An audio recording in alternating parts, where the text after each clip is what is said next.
안녕하세요. 저는 경기도에 살고 있는 열심히 제 삶을 살고 있는 화려한 돌싱입니다.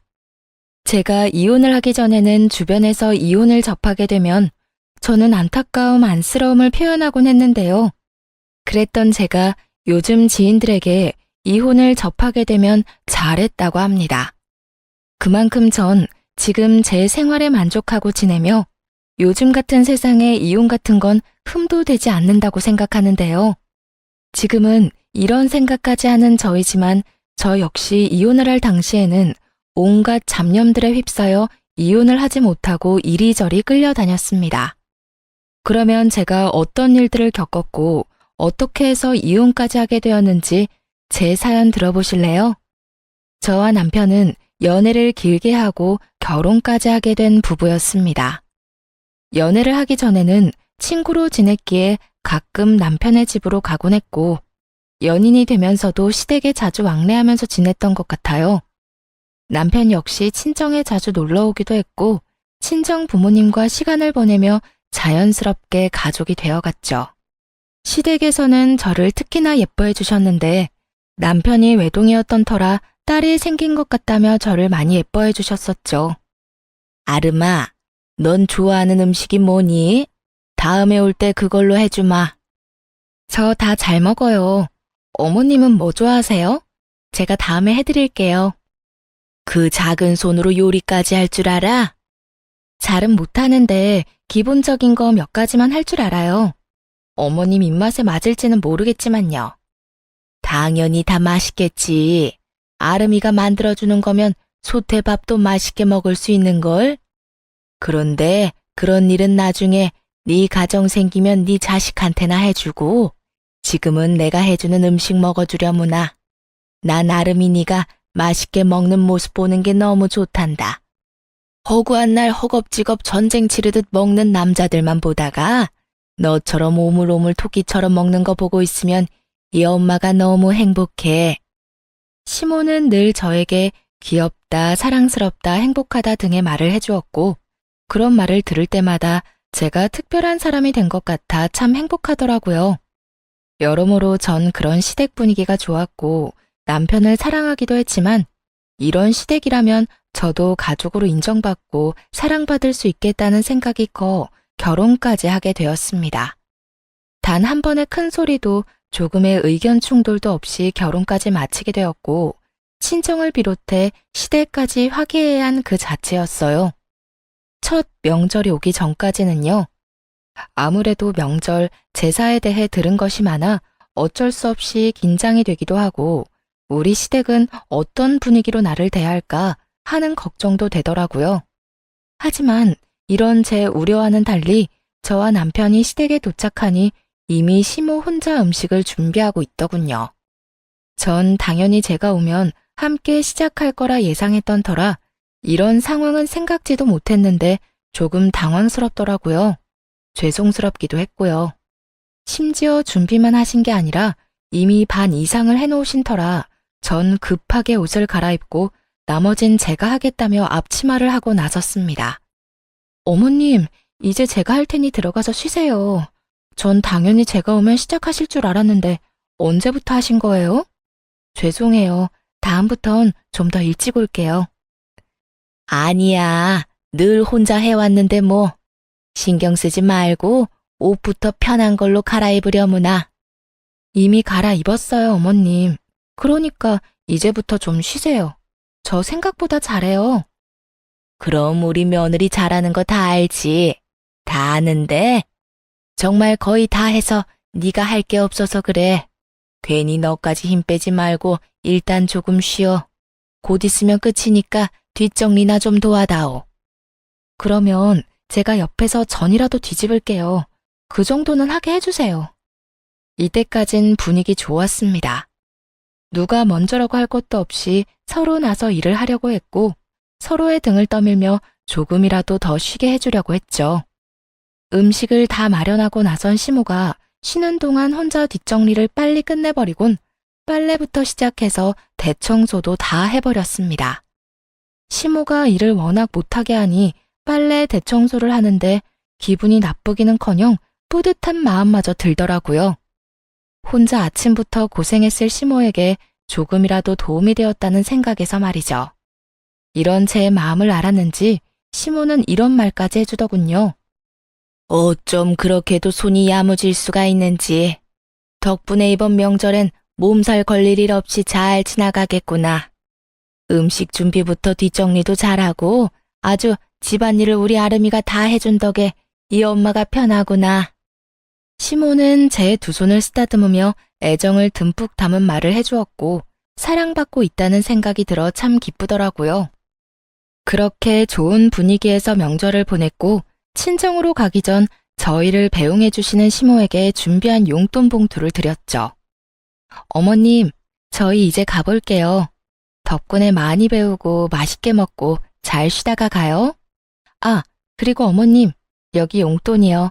첫 명절이고 해서 준비했어요. 시모는 정말 생각도 못했다는 듯 놀란 눈을 하고 봉투를 보더라고요. 이걸 받아도 되나 하는 고민을 하는 시모의 손에 저는 봉투를 쥐어드렸고 시모는 감동한 듯 저를 보며 이렇게 말하더군요. 어머나, 이런 거 필요 없는데. 이래서 다들 딸 타령을 하는가 보구나. 우리 아들은 생전 이런 봉투 내미는 법이 없었는데. 에이, 엄마, 생신 때 용돈 드렸잖아요. 생일마저 입 닦으면 네가 아들이야? 그건 당연한 거야. 어찌되었든 아가, 고맙다. 내가 잘 쓰마. 여기까지도 좋았습니다. 그런데 봉투를 확인한 시모가 불현듯 이런 말을 하더라고요. 미세하게 굳은 표정을 지어 보이면서요. 그런데 혹시 너희 친정에도 명절이라고 봉투 준비했니? 전쟁의 시작과도 같은 질문이었습니다.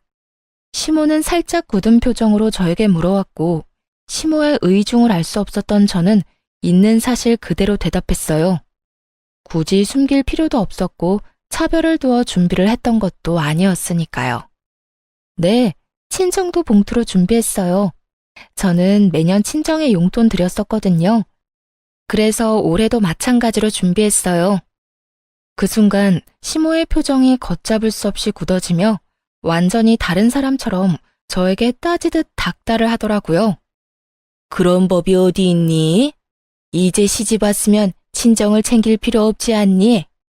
넌 이제 우리 집 사람인데 왜 친정까지 챙기는지 모르겠구나. 애 없을 때 한 푼이라도 더 모을 생각을 해야지. 이제 보니 우리 아름이가 다 좋은데 돈 쓰는 씀씀이가 좀 해픈 것 같네. 너희 돈 관리는 누가 하니? 네가 하고 있으면 우리 아들한테 맡겨. 알겠지? 그리고 용돈 같은 건 앞으로 친정에 주지 말고 다 너희 생각해서 하는 말이야. 과연 내가 알던 시모가 맞는지 의문이 다 들더군요. 어떻게 돈 앞에서 사람이 이렇게까지 이중적인 면모를 드러내다니요? 얼마나 충격적이었으면 말문이 막히는 것은 물론이고 기분이 나쁘다는 생각조차 들지 않았어요. 제가 아무 말도 하지 않고 있자 제 눈치를 살피던 남편이 입을 떼더라고요. 에이, 엄마, 그런 건 우리가 알아서 할게. 자자, 우리도 이만 가봐야겠다. 우리는 갈 테니 푹 쉬어요. 그렇게 남편의 손에 이끌려 친정에 가게 되었고 저는 친정에서 어떻게 지냈는지도 모를 만큼 넋이 나가 있는 상태였죠. 모든 일정을 끝내고 집으로 돌아오자 그제야 제가 무슨 말을 듣고도 말 한마디 하지 못한 건지 자각이 되더라고요. 그와 동시에 화가 올라왔고요. 여보, 혹시 나 당신이랑 사는 동안엔 우리 집에 용돈도 주면 안 되는 거야? 갑자기 그게 무슨 말이야? 아, 엄마가 한 말 때문에 그래? 그 말을 뭘 신경 쓰고 그래. 그냥 그런가 보다 하고 신경 쓰지 마. 엄마한텐 알겠다 하고 우린 우리가 하고 싶은 대로 하면 돼. 아무리 그렇게 하면 된다고 해도 나 어머님 말씀 기분이 너무 나빠. 어떻게 그렇게 말씀하실 수가 있어? 시집온 딸은 자식도 아니야? 뭘 그런 말을 곱씹고 있어. 괜히 당신 기분만 나쁘게. 워낙 옛날 분이라 그래. 그런 부분에선 아무리 설득하고 타협하려고 해도 도무지 안 되더라고.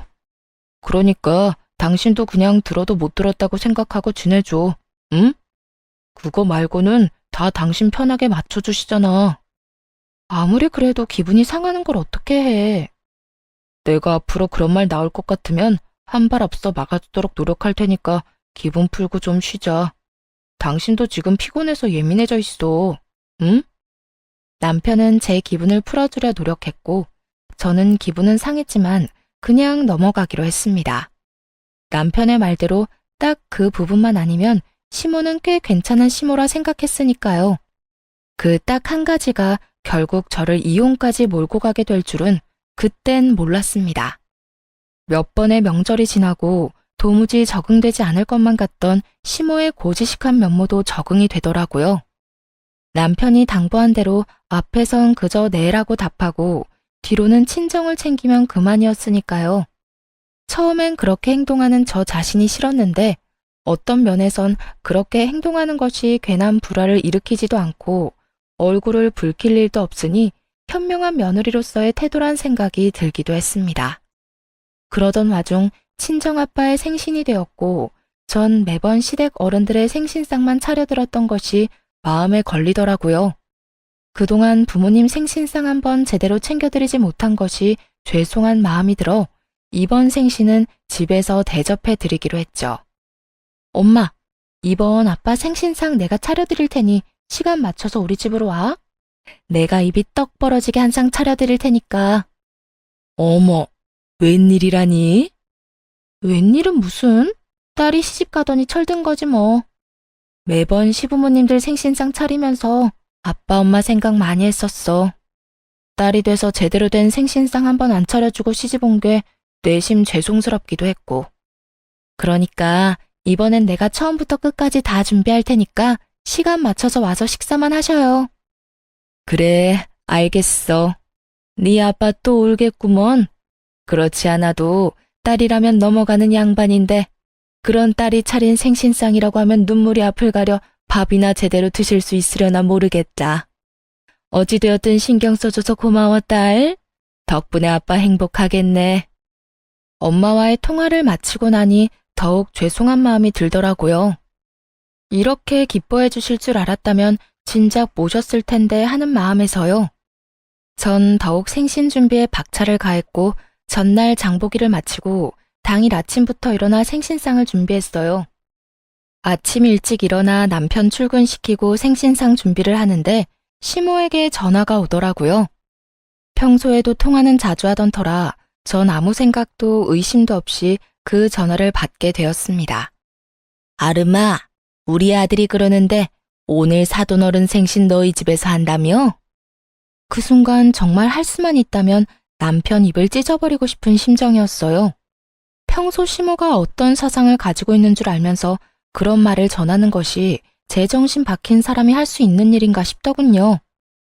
네, 밖에서 외식하는 것도 부담스럽고 해서 집에서 모시려고요.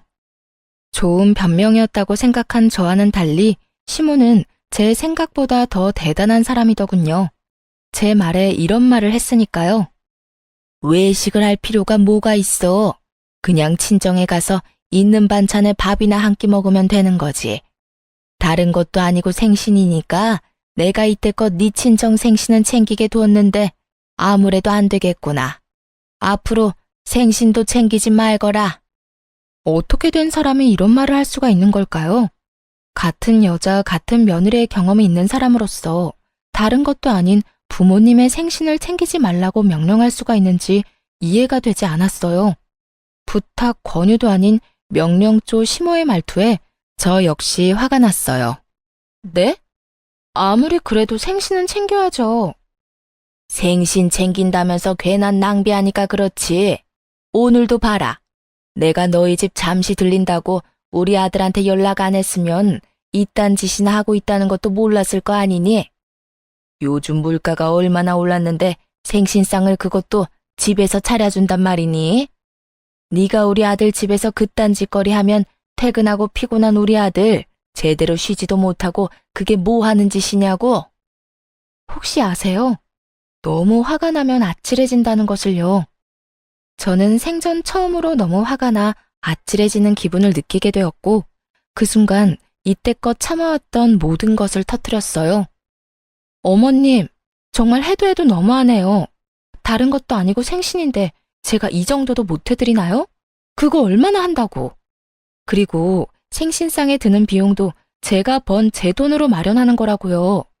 그리고 저희가 사는 이 집, 어머님 아들 집이 아니라 제 집도 된다고요. 집 살 때 제 돈도 절반 들어간 거 뻔히 아시면서 왜 그렇게 말씀하세요? 너 지금 나한테 따지고 드는 거니? 다 너 잘 되라고 하는 말인데 네가 이런 식으로 나오면 나 정말 섭섭하다. 너 잘 되라고 하는 말, 그 말이 전 그렇게 싫더라고요. 정말 제가 그리고 저희가 잘 되길 바란다면 이런 식의 강요는 아니지 않나요? 제가 나쁜 길로 빠져 쓰면 안 되는 곳에 돈을 낭비하는 것도 아니고 다른 사람도 아닌 저를 낳아주시고 정성으로 키워주신 부모님께 이 정도 돈과 시간도 쓰면 안 되는 거냐고요. 시모는 늘 우리가 잘 됐으면 한다는 말을 방패로 삼으며 저를 억압해왔고 전 이제 그 억압에서 벗어나기로 했죠. 저도 섭섭해요, 어머님.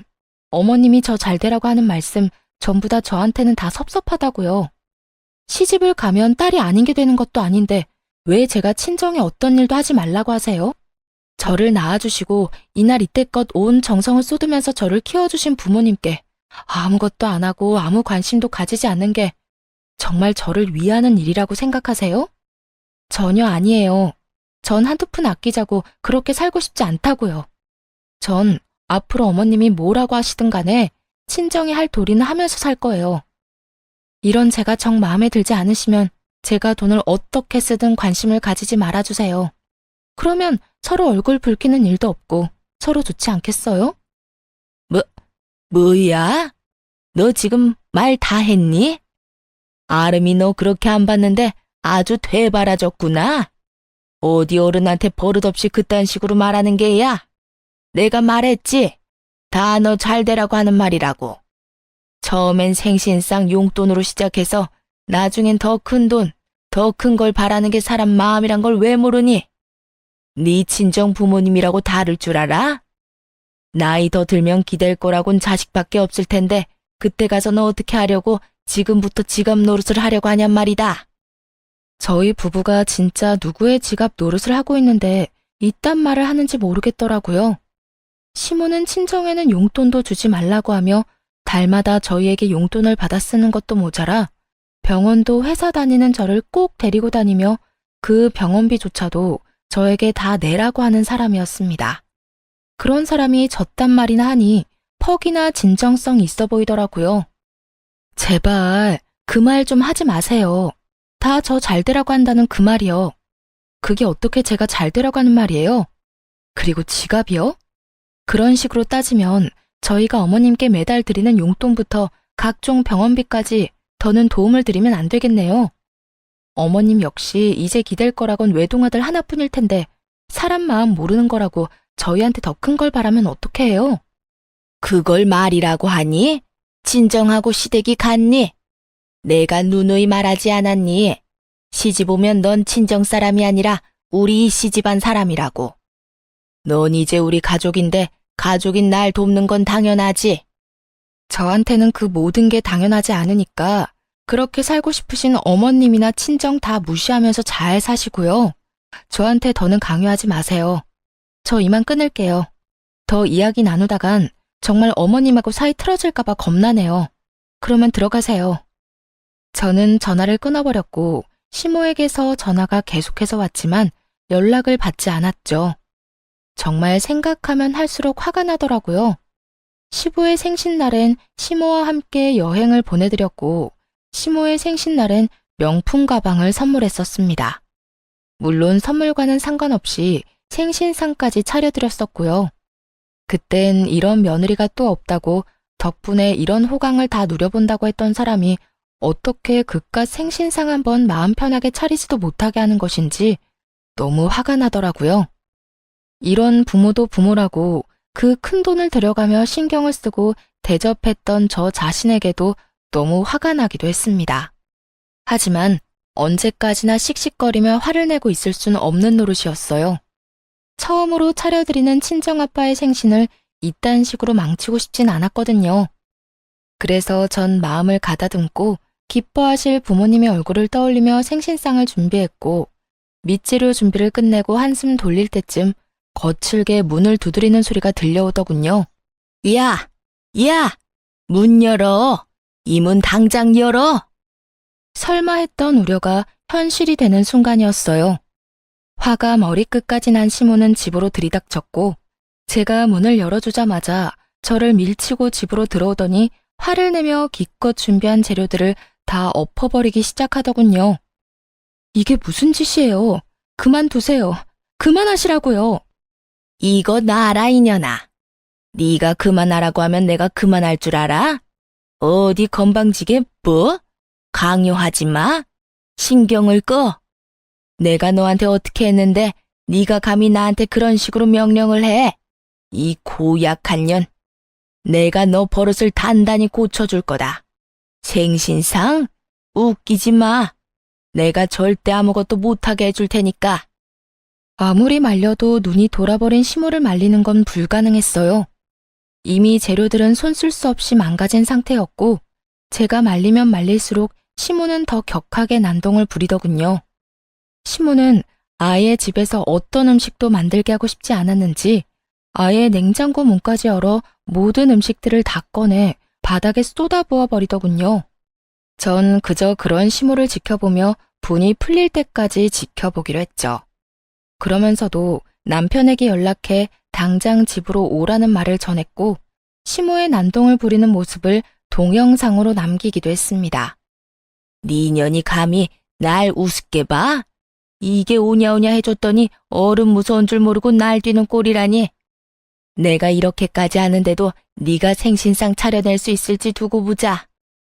시모는 끊임없이 저를 향한 분노를 뱉어내며 난동을 부려댔고 그 사이 집에서 가까운 회사에 다니던 남편이 집으로 불이 나게 뛰어들어오더군요. 모든 광경을 목격하게 된 남편은 많이 놀랐는지 멈칫거리며 입을 벌리더라고요. 그것도 잠시 반찬통을 들고 바닥으로 집어던지려는 시모를 가까스로 저지한 남편은 시모에게 소리를 지르며 화를 냈어요. 엄마, 이게 다 뭐야? 도대체 이게 무슨 짓이야? 이 사람이 무슨 잘못을 얼마나 했다고 이딴 짓까지 하냐고. 이거 놔라. 저 물건이 나한테 한 말 들으면 너도 내가 왜 이렇게까지 했는지 다 이해할 것이다. 저 사람이 어떤 말을 어떻게 했든 이건 아니지. 엄마가 뭐 때문에 화가 났는지 대충 알겠는데 그 어떤 이유로 얼만큼 화가 났던 간에 이건 아니야. 자신을 이해하기는커녕 저를 두둔하고 나서는 남편을 보며 시모는 더 큰 분노를 느끼는 듯했고 그 분노의 화살은 다시 저에게로 향하더군요. 너 도대체 내 아들한테 뭐라고 했길래 내 아들이 나한테 이렇게 화를 내? 그리고 이를 데가 없어서 회사에서 열심히 일하는 사람한테 전화질을 한 게야? 너 이렇게까지 생각 없는 물건이었어? 그 순간 어떤 생각이 들었는지 아세요? 다 포기하고 싶다, 다 버리고 싶다였어요. 난장판이 되어버린 집만큼 제 마음 역시 난장판이 되어버린 상태였고 무엇보다 이 모든 광경을 부모님께 보이면 절대로 안 된다는 생각도 들었습니다. 다른 날도 아닌 생신날 이런 광경을 보게 된다면 그런 불효도 또 없을 테니까요. 화를 낼 가치도 없는 사람에게 화를 내고 싶지도 않았어요. 우선 전 봉지를 찾아들고 시모가 다 엎어버린 재료들을 챙겨놓고 시모의 손에 꽉 쥐어주며 이렇게 말했어요. 이거 덕분에 저는 못 쓰게 됐으니까 가져가서 저녁해 드세요. 어머니 말대로 요즘 물가가 장난이 아닌데 그냥 버릴 순 없으니까요. 어머님이 다 망쳤으니 어머님이 책임지시고 해결하시라고요. 그리고 뒷정리도 다 하고 가세요. 어머님 말대로 힘들게 일하고 온 어머님 귀한 아들이 이걸 다 치울 순 없는 노릇 아니겠어요? 그러니까 이 난리를 부린 어머님이 직접 다 치우고 가세요. 제 말에 시모는 몸까지 부들부들 떨며 손을 치켜들더군요. 전 그 손을 낚아채 뿌리쳐버렸고요. 이년이 감히! 자꾸 이년저년 하지 마세요. 전 어머님한테 그딴 욕 들을 만큼 잘못한 거 없어요. 그리고 제 몸에 손도 대지 마시고요. 저희 부모님이 맞고 다니라고 시집 보낸 거 아니고요. 행복하게 지내라고 시집 보낸 겁니다. 그러니까 앞으로 저한테 함부로 대하지 말아주세요. 여전히 몸을 부들부들 떨던 시모는 누가 말릴 새도 없이 이번엔 제 머리채를 획 잡아버렸고 워낙 순식간에 일어난 일이라 어떤 반응도 하지 못했어요. 그 순간 부모님의 목소리가 들리더라고요. 연락도 없이 이렇게 일찍 와도 되는 거야? 집에 가보고 없으면 전화하면 되죠 뭐. 연락하면 분명 오지 말라고 할 게 뻔하다고요. 아무리 당신 생일상이라고 해도 어떻게 애한테 다 맡겨놓고 가만히 있어요? 나라도 가서 좀 도와야지. 그런데 왜 문이 열려있지? 얘는 겁도 없이... 어머, 이게 다 뭐야? 사돈, 뭐 하는 짓이에요? 아무래도 제가 마음에 걸렸던 부모님은 뭐라도 도울 마음에 일찍 저희 집으로 오셨고 남편이 급하게 집으로 들어오느라 문을 잠그는 것을 깜빡했던 것이었습니다. 참고로 저희 집은 디지털 자물쇠가 아닌 열쇠로 문을 열고 닫는 터라 문을 닫는다고 해도 잠기진 않는 문이었고 심지어 문을 제대로 닫지 않아 조금 열린 상태였던 거죠.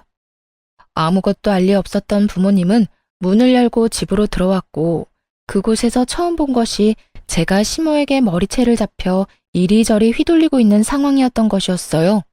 그것도 아빠의 생신날 말이죠.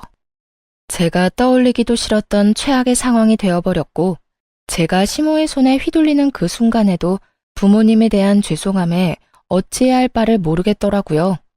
하지만 시모는 머리끝까지 화가 난 엄마의 고함을 듣지 못할 만큼 흥분한 상태였고 여전히 저를 놓을 기미가 보이지 않는 상태였습니다. 그 순간 엄마보다 더 화가 난 아빠가 다가와 시모의 손을 낚아채 멀뚱히 서 있는 남편의 쪽으로 시모를 던지듯 밀어버렸습니다. 시모는 남편의 품에 고꾸라졌고 그런 시모를 아빠는 무서운 표정으로 아무 말도 하지 않고 그저 노려보시더군요. 그런 아빠를 대신해 엄마가 시모에게 화를 내기 시작했습니다. 이보세요. 지금 도대체 이게 다 무슨 짓이에요? 우리 딸이 뭘 그렇게 잘못했다고 애를 이렇게까지 잡는 거냐고요? 아니, 잘못을 했더라도 말로 타이르면 되는 일이지 우리 애가 짐승도 아니고 어떻게 이런 짓을 할 수가 있어요? 입 없어요? 말할 줄 몰라요? 그 뚫린 입으로 말 좀 해보라고.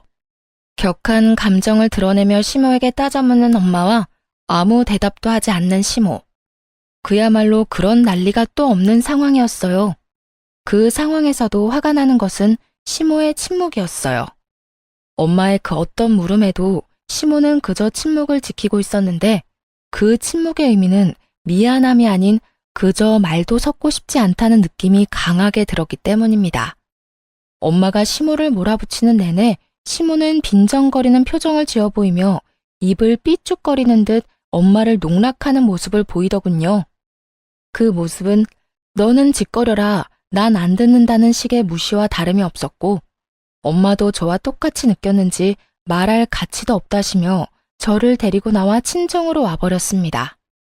그리고 그날 저는 몰랐던 사실을 알게 되었습니다. 그 여편네 진짜 미친 거 아니야? 어떻게 감히 너한테 이딴 짓을 할 수가 있어? 네 남편은 도대체 뭐 하고 있었니? 네가 그런 일을 당하는데 멀뚱히 서서 구경만 하고 있다는 게 말이나 돼? 엄마가 일찍 서두르지 않았으면 어떻게 됐을 거야? 여보, 그만해. 아름이 놀란 거 안 보여? 그러니까 애한테 그러지 말고 흥분 좀 가라앉혀. 네가 뭘 잘못했다고 고개 숙이고 있어? 딸, 고개 들어. 너 잘못한 거 하나도 없어. 엄마, 아빠, 죄송해요.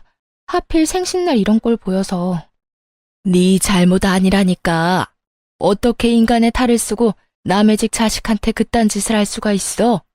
인간이라면 그러면 안 되지. 돈 받아갈 땐 그렇게 고맙다고 바닥 갈라지게 고개 숙이고 잘하겠다고 하더니 이게 잘하는 거야? 머리채나 잡아뜯는 게 잘하는 거냐고. 돈? 엄마, 그게 무슨 말이야? 그 뒤로 이어진 엄마의 말은 정말 어이가 없더라고요. 어느 날은 네 남편이 술 먹고 여기로 찾아왔더라. 그 여편네 살던 집 주인이 당장 나가라고 했다던데. 돈이 없어서 마땅히 옮겨줄 집이 없다고 말이야. 생각 같아서 당장 집이라도 마련해주고 싶은데 대출 받는 것도 한계가 있고 큰 돈도 없어서 속상하다면서 울더라고. 얼마나 서럽게 울던지. 네 아빠랑 내가 신경 쓰여서 우리 노후 자금까지 내줬는데 어떻게 그런 우리한테 이딴 광경이나 보게 만들어? 그 여편네도 그래. 우리한테 받은 돈으로 집까지 마련했으면서 어떻게 우리 딸인 너한테 그딴 짓을 해? 아니, 돈을 다 떠나서 자기 자식 귀하면 남의 자식 귀한 줄도 알아야지. 어떻게 남의 귀한 자식을 그런 식으로 대할 수가 있냐고. 내가 진짜 아까 그 장면이 머릿속에서 떠나지 않아. 속상해 미치겠어.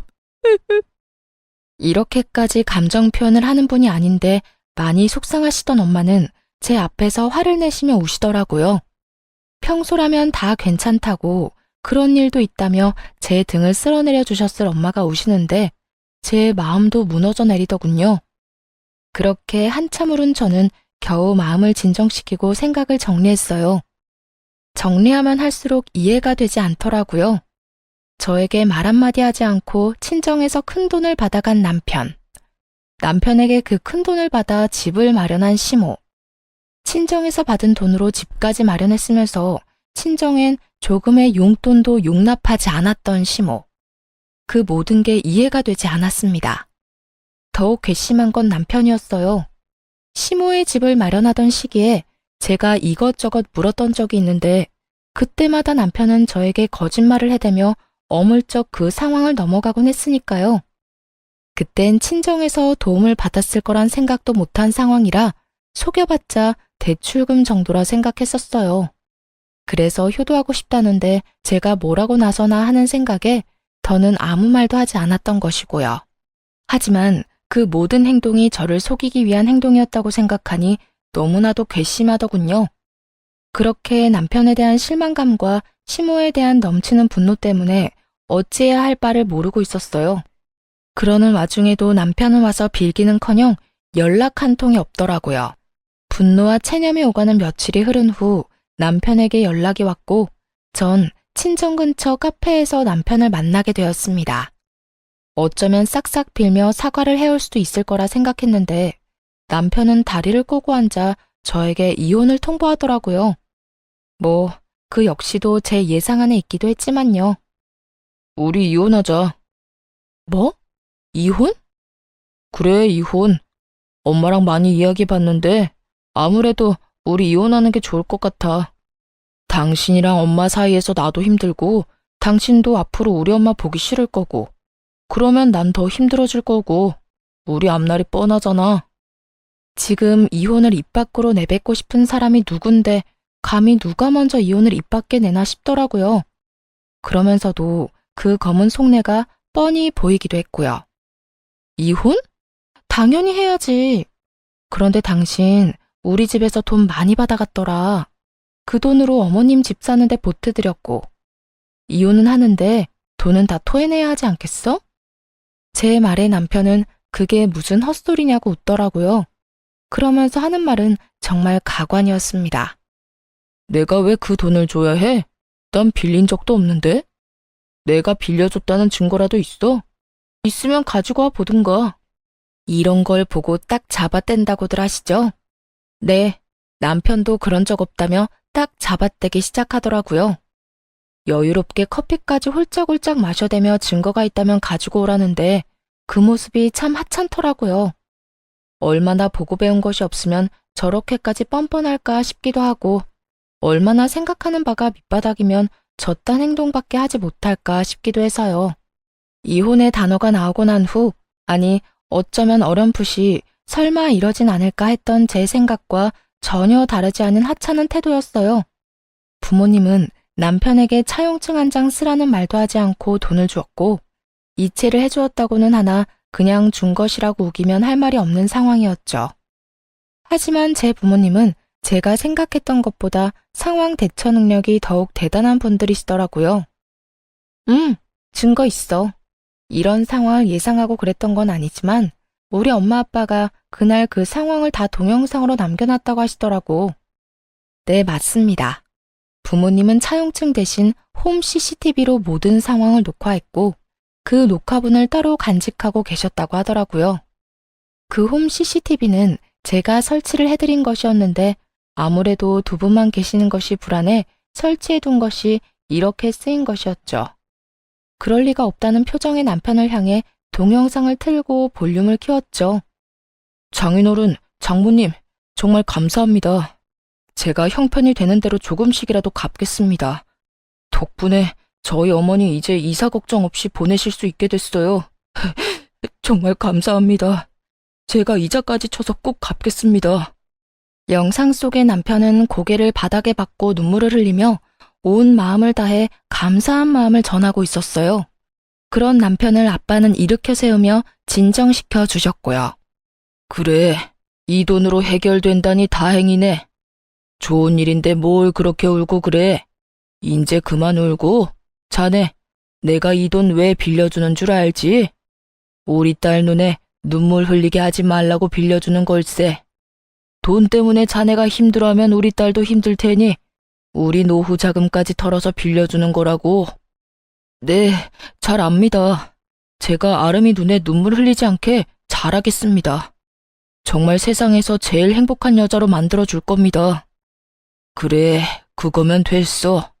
혹시나 우리 딸 눈에 눈물 나게 하는 날엔 지금 이 돈 한 번에 다 갚아야 할 거야. 농담 아니네.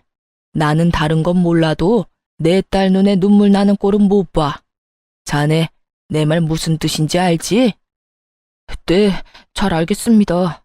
혹시나 아름이랑 제가 잘못되면 당연히 이 돈은 다 돌려드려야죠.